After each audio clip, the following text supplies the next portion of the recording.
Christian Barmore is back and opposing offenses are in trouble. Stick around. You're about to be locked in to the Locked On Patriots podcast.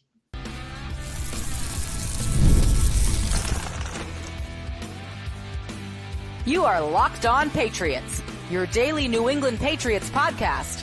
Part of the Locked On Podcast Network, your team every day.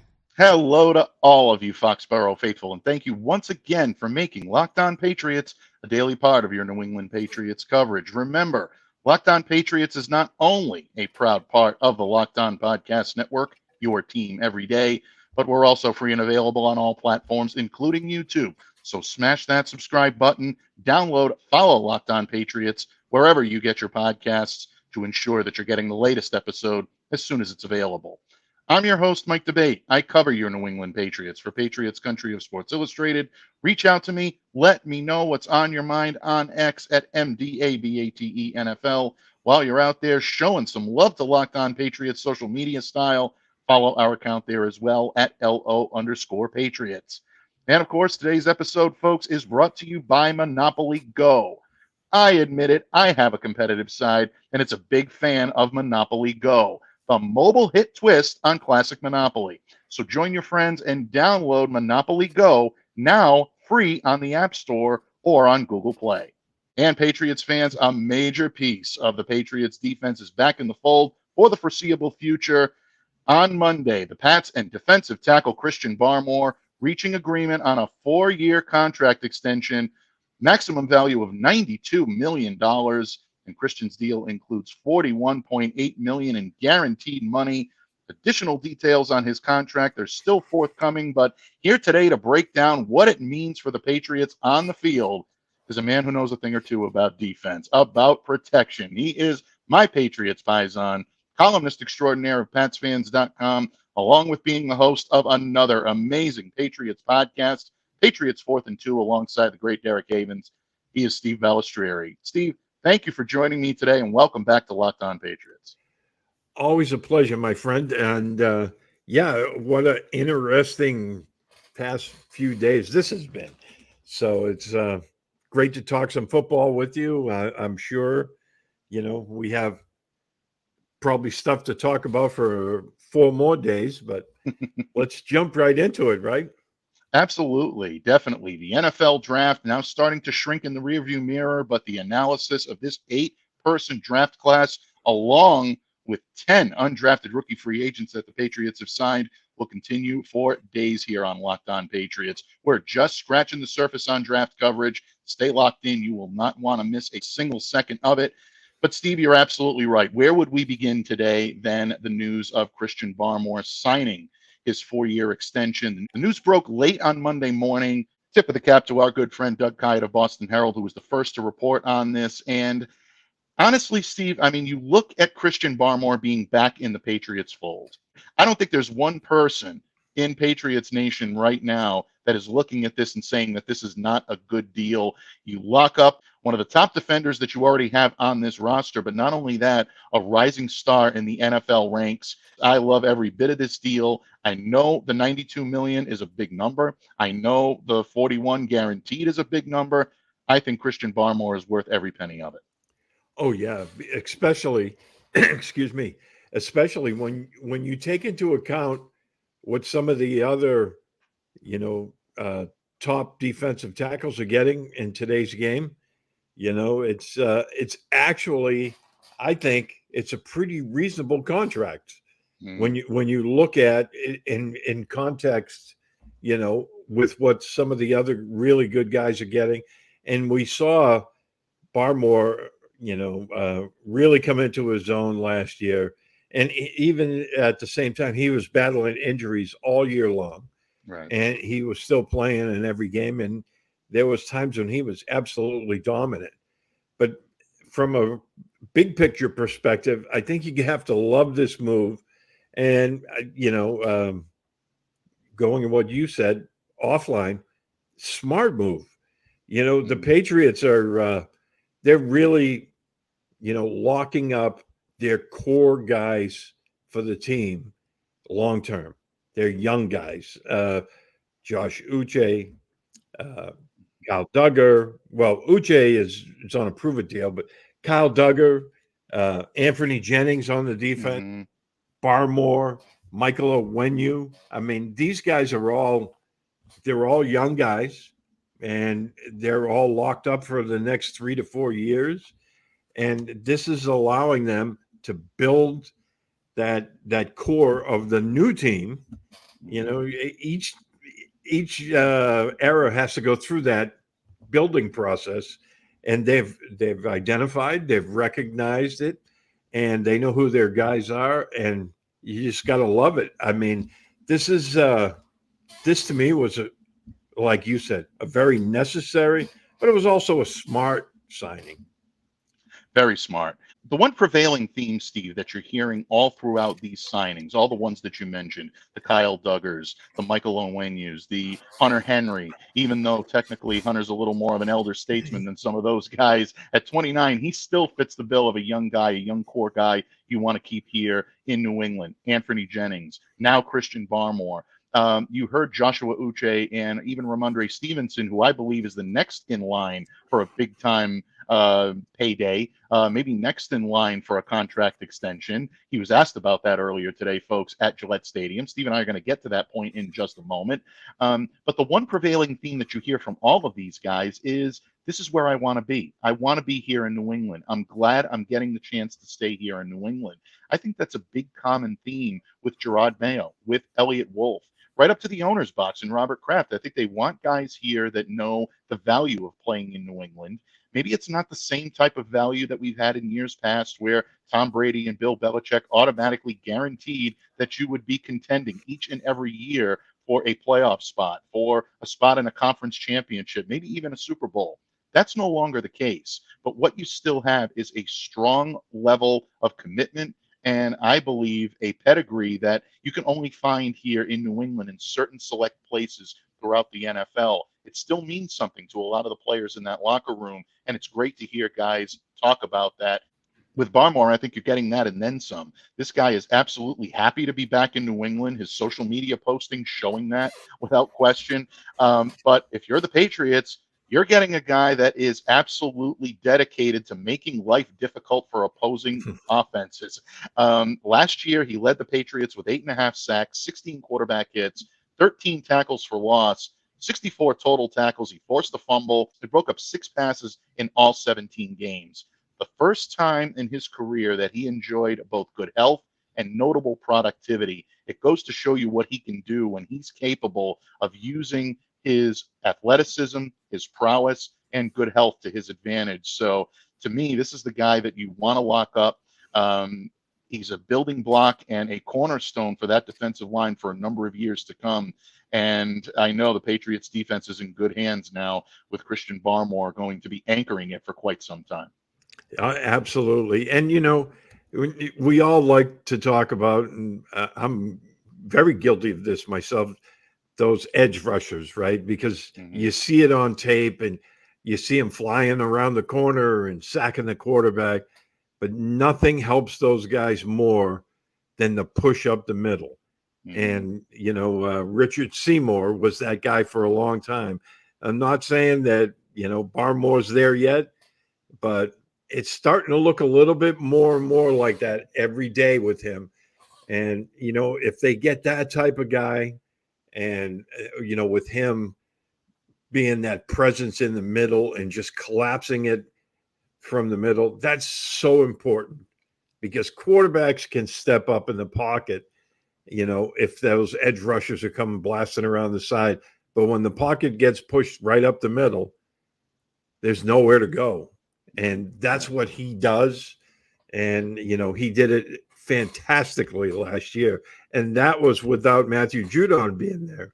So now that Judon's back, Keon White has a year under his belt. Uche's back betting on himself. I mean, this defense is going to be very good this year. Yeah, I know there's an awful lot of excitement in the room, folks, when it comes to Drake May and what this quarterback room is going to look like, what this offense is going to look like under Drake and guys like Jalen Polk and Javon Baker coming in. There's a lot of excitement there, but Make no mistake about it. The key unit here is the defense, and it will continue to be, at least for the foreseeable future, and for all the reasons Steve mentioned. I'm so glad that you mentioned the edge rushers, and I'm really glad that you mentioned Matthew Judon, because with Barmore back now and healthy, and hopefully Judon back and healthy, and we're hearing good things from Matthew. He's saying all the right things. He's there in Foxborough along with Christian. It starts getting Patriots fans excited to maybe see some of that dynamic duo that we saw in 2021, Christian's rookie season. You go back to that and you take a look at what they were in obvious passing situations. And these two, when they were working in tandem, created one amazing pair. Christian, like you said, is going to draw the attention of those opposing blockers on the offensive line. That's going to leave Matthew Judon one-on-one on the edge. And that's where he's at his best. He can get after, he can pursue the quarterback, he can win those battles with his athleticism, his motor, and his speed.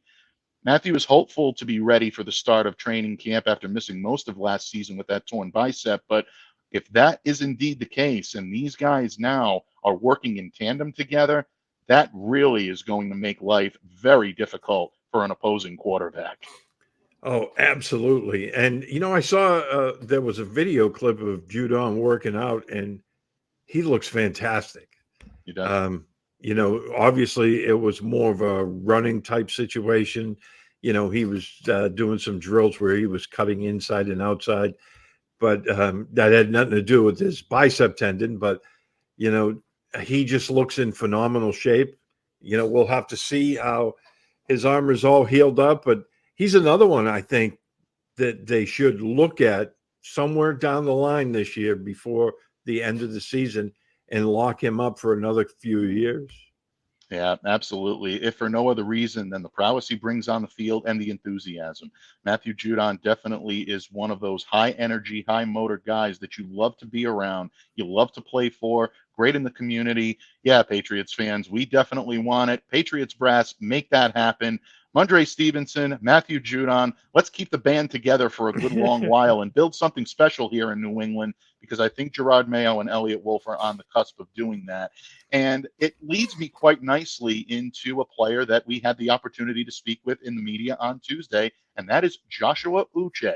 And that's right, folks. He's going to go by Joshua now for an amazingly heartwarming reason. We'll get into that in just a moment, but most importantly, we'll get into how Joshua Uche, betting on himself and feeling that he's destined to be a Patriot, may be a great thing for this Patriots defense, including Matthew Judon and Christian Barmore.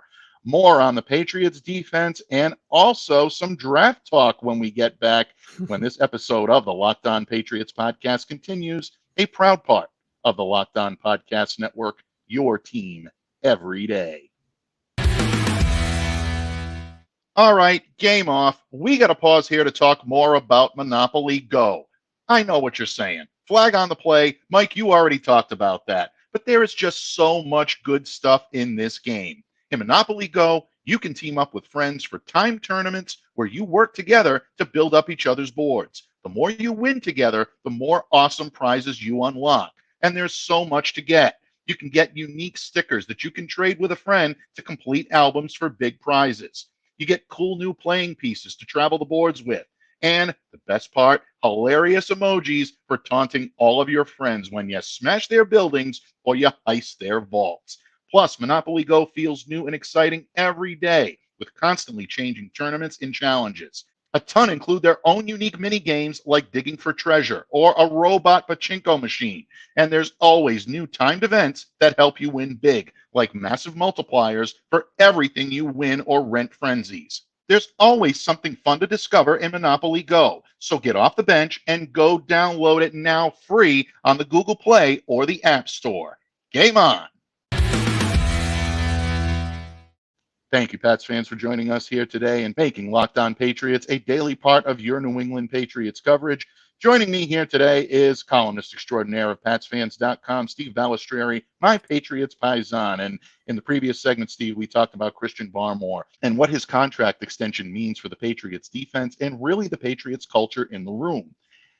We hinted at this earlier about the Patriots and trying to continue to build that culture, keeping guys here in New England that not only want to be here, but feel like they're a part of something special and they want to build this Patriots team back into something special.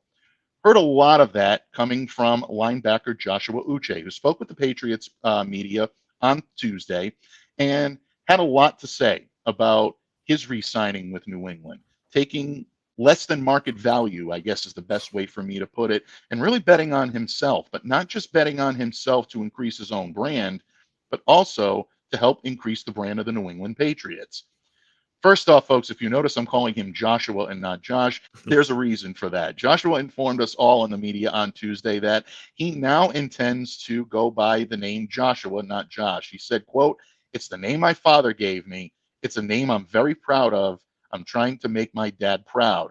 And in adding a little levity, Steve, he also said that his father was one of the biggest disciplinarians he's known since Bill Belichick. So you can always count on that. Josh is extremely insightful, extraordinarily intelligent, and just a great interview. It was great to hear Josh say some of the things that he said. Very impressed by Drake May. He's looking forward to working with him. Said he's looking forward to seeing him in practice.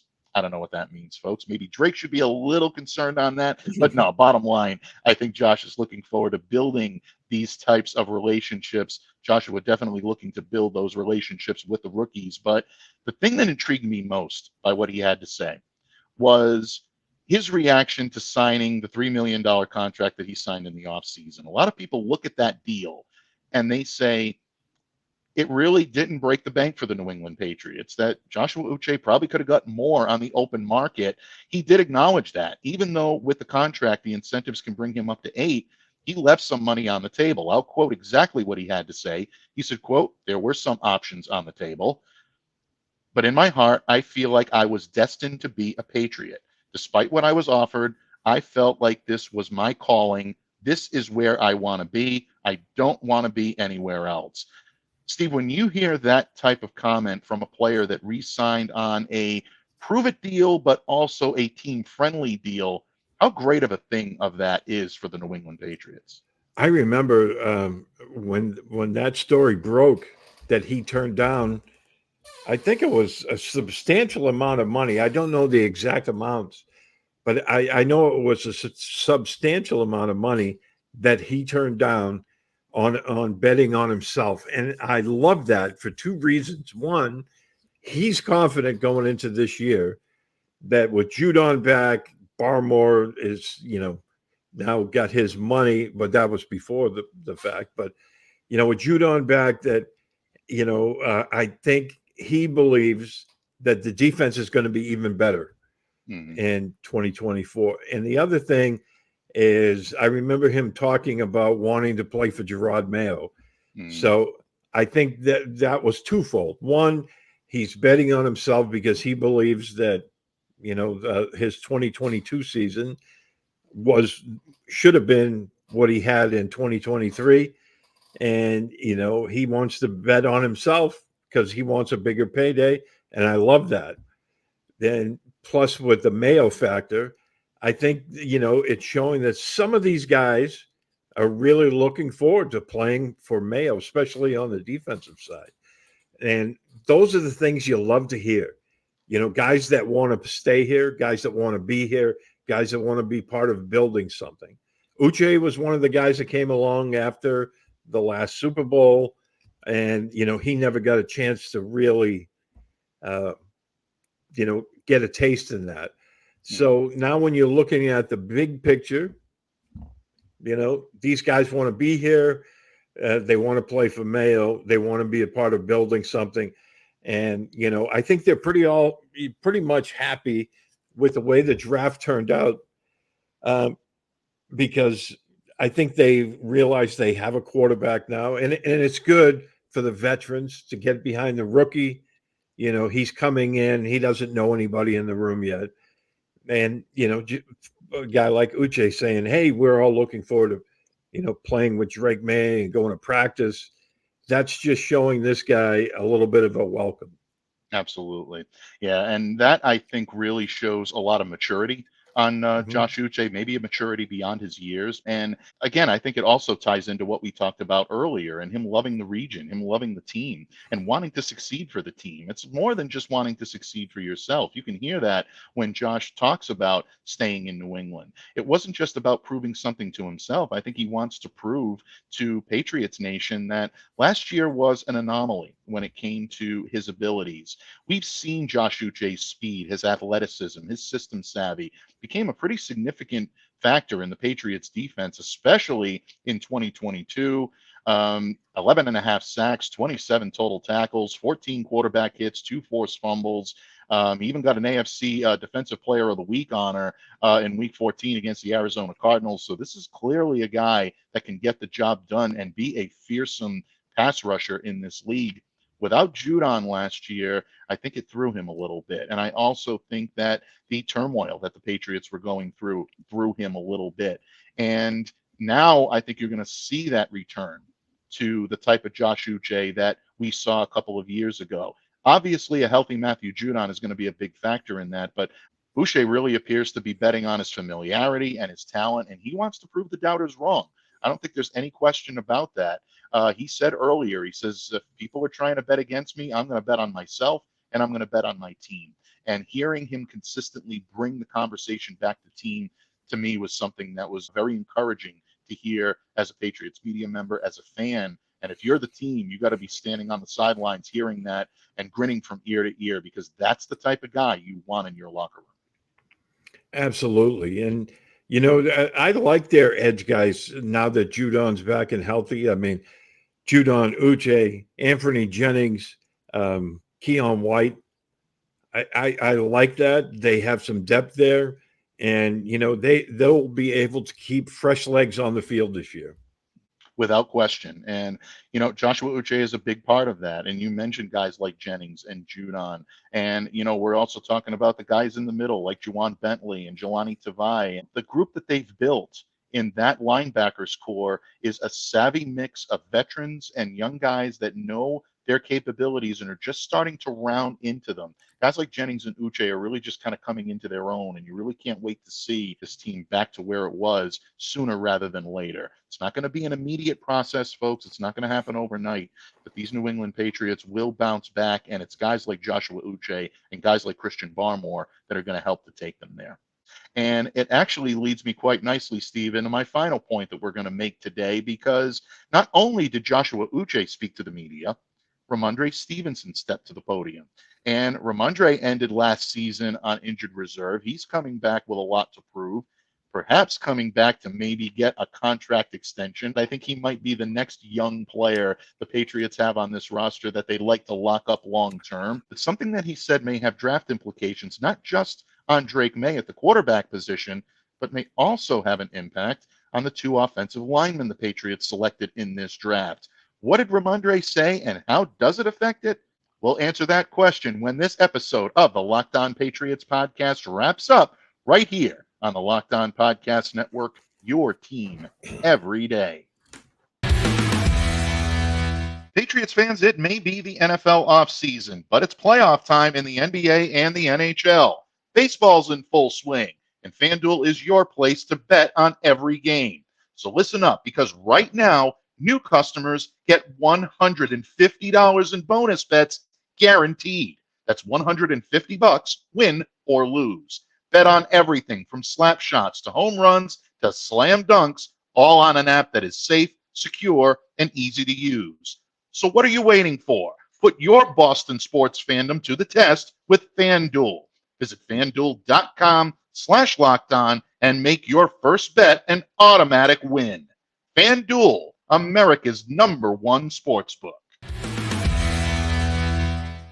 Patriots fans, thank you once again for joining us here today on Locked On Patriots, spending part of your Tuesday here on the pod as we listen to the wisdom, the counsel, and the reason of our good friend Steve Balestrieri of PatsFans.com, dropping by to lend that reason, wisdom, and counsel the way only he can. And Steve, in the previous segments, we talked about Christian Barmore coming back to New England. We talked about Joshua Uche and his desire to remain in New England and go out there on the field and play on a prove-it deal and essentially move forward and keep this defense where it needs to be. But if you're looking at what the Patriots intended to do in the NFL draft over the weekend, it was upgrade their offense. And whether they weaponized it or not is a question that Murph and I attempted to answer yesterday here on the pod. Well, today we're not going to talk necessarily about weaponization, folks. We're going to talk about whether or not the players on this roster currently, the coaching staff, and the new draftees can meld together in a new look Patriots offense. And the catalyst for this discussion today, Steve, was Ramondre Stevenson, who also stepped to the dais. I don't want to say a podium anymore because it is a nice little setup. They got a Patriots dais now in Foxborough, looking pretty good. Guys are sitting down. It's a little more relaxed atmosphere. And Ramondre talked very candidly about his ability to get back on the field, how much he loves Boston, how much he'd love to stick around and be a member of this team for several years to come. Not too subtle there, Steve. I think he's looking for a contract extension. He should. And I think that should be the Patriots' priority now that they've got Barmore locked up. But was something that he said that really made me think about this year's draft class, specifically guys like Drake May or Caden Wallace or Layden Robinson, the also the guard that the Patriots took in the 4th round of the draft on day 3.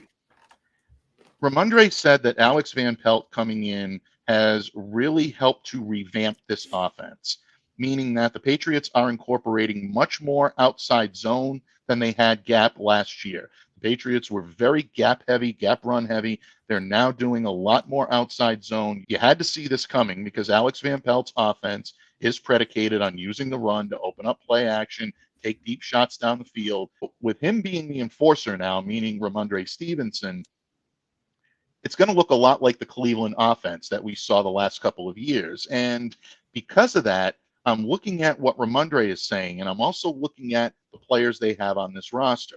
Obviously, as a quarterback, Drake May can navigate that type of offense very well. He's got the cannon to push the ball down the field. He can do a lot out of play action. It's going to require some coaching, but he has the tools and he has the skill set to be able to do it. But it also got me thinking about the young guys that the Patriots may have along this offensive line this year, specifically Caden Wallace and Layden Robinson, who's now the guard that the Patriots have brought in.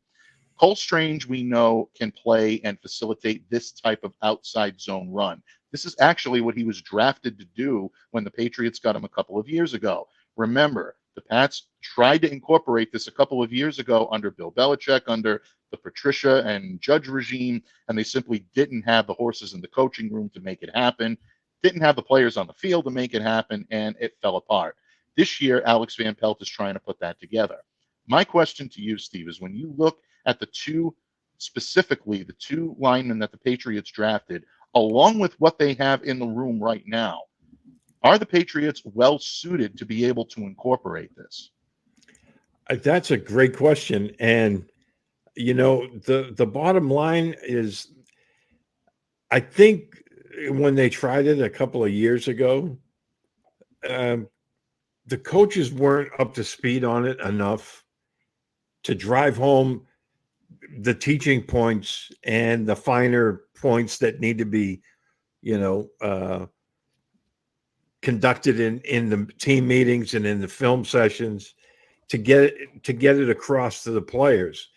I think it was more of a coaching deficiency there. And, we've beat that to death about Joe Judge and Matt Patricia, but I think that was the main reason that it didn't ever take hold. This year they have the coaches to do that. So if they struggle a little bit, the coaches can, fine tune this thing to where it's going to work. And we have to remember this year, there's so many new moving parts on this offense. Defense, I think they'll pretty much stay the same because, Mayo, DeMarcus Covington, they're both returning. They'll probably keep a lot of the same principles as they ran. But offensively, it's a whole new playbook. You have 2 new quarterbacks coming in. Granted, Jacoby Brissett, played in Cleveland, so he knows that system that they're going to teach, which is a bonus, right? Mm-hmm. Then you have all these rookies coming in, 2 rookie wide receivers, 2 rookie offensive linemen. And both of them may end up playing significant snaps. So I do think they probably looked at these guys, right, when they were drafting them and saying they can play this kind of system. That would have to be a major, factor in drafting these guys. Look, we're going to run this. Can these guys do this and be successful in it? And I think the answer is yes. Absolutely. I'm so glad that you mentioned that, because when you're looking at incorporate outside zone, it really falls on the guards. The guards are really very intricately involved in that, along with the center. David Andrews has pretty much seen everything on a football field. I'm not worried about his ability to assimilate. He can pretty much do it all. You're looking at the tackles, and the tackles play an integral role in this as well. But the guards, to me, I think are going to be interesting. And again, this is the type of system that Cole Strange thrives in. So if he's going to emerge into what the Patriots thought he would be a couple of years ago, this is the time to do it. This is the opportunity he's been waiting for to showcase his skill set and make everyone realize what he is. We'll find out in short order if he's up to the challenge. If he's healthy, that is always the X factor. But if he's healthy, we're going to take a look and see what he's capable of, and I think you'll see it this year. City So, another guy on the right side that I believe can facilitate this type of offense. He was excellent against the run last year. Let's see what he can do as well. Layden Robinson is the guy that I'm looking at, and I think is interesting because the Patriots spent fourth-round draft capital on him. When a lot of Patriots fans were screaming that you need an offensive lineman, people wanted them to use this pick on Javon Baker. Thankfully, he was there at number 110, and the Patriots could grab him too. But Robinson could be a sneaky good pick for the New England Patriots. The more I look at this, the more I'm impressed by it. And the reason being is, first of all, this kid is durable. He started 33 games over 3 seasons with the Aggies. I know right guard. I understand that he probably would spell City So in certain circumstances. Maybe that's the case. But when you look at the type of rushers that he was trying to facilitate and trying to help when he was at Texas A&M, Isaiah Spiller, Devon Achane, over 1,000 rushing yards in 2021 and 2022 between the two of them. He helped facilitate that. That's something that shows that, yes, he's a developmental prospect, but someone that I believe can come in and really help this team facilitate the run game. I think that may have been a huge factor and one of the big reasons why the Patriots wanted to wrap him up when they did. Yeah, and, like a lot of people, when I first saw it, I was like, they took 2 guards last year. They're taking a third one now. But then I was thinking about it, this new coaching staff, Scott Peters, he's not tied to those 2 guys last year. Right. And, with Cole Strange suffering that injury later in the year rather than early in the year, maybe he's not going to be ready. Mm-hmm. And I started thinking about it, and that, Gerard Mayo, he keeps saying it's going to be about competition. So maybe they're bringing in this guy who's very, very good in the running game, right? We know that about him. And so, maybe they're not concerned that he played on the right side. And again, it'll be, hey, look, you're going to compete.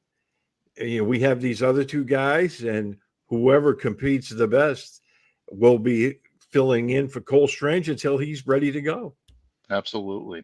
And again, it will be about competition. Gerard Mayo has said that several times. You hear that from a lot of the rookies, and getting a chance to hear some of these draftees on their initial conference calls, they came in all saying the same thing. I'm looking forward to coming in and competing. I can't wait to compete. I can't wait to show this coaching staff what I can do. You have to think that was a big part of the top 30 visit process, the interview process, the Patriots really scouting these guys and not only getting the best players, but the right players. I think they've struck a nice little balance here in the haul that they've brought in, from Drake May right up at the top to Yaheem Bell right at the end at tight end in the last pick that they made in the 7th round.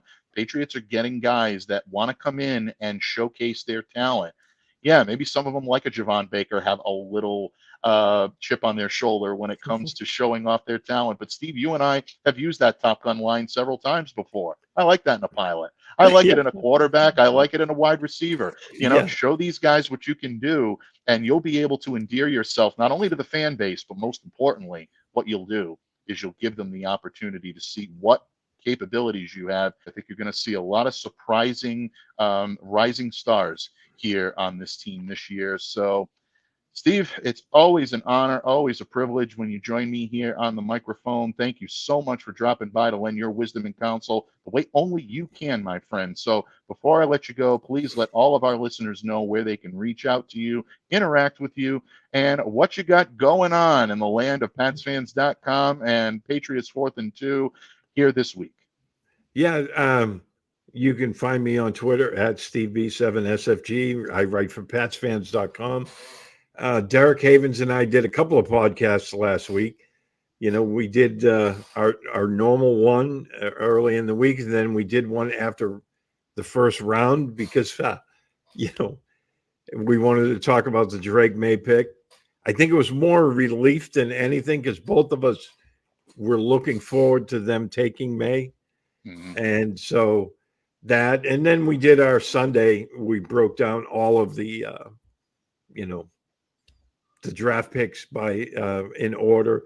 Tomorrow, we're going to try to squeeze one in, schedules permitting, of course, but now we're going to be looking at the undrafted free agents. So, and we'll be writing about those guys as the week goes on. I thank my good friend Steve Balestrieri. And on his behalf, I remind you all to stay safe and to stay well and to be the change you wish to see in the world. Have a great day, everyone, and we'll see you back here again tomorrow on Locked On Patriots.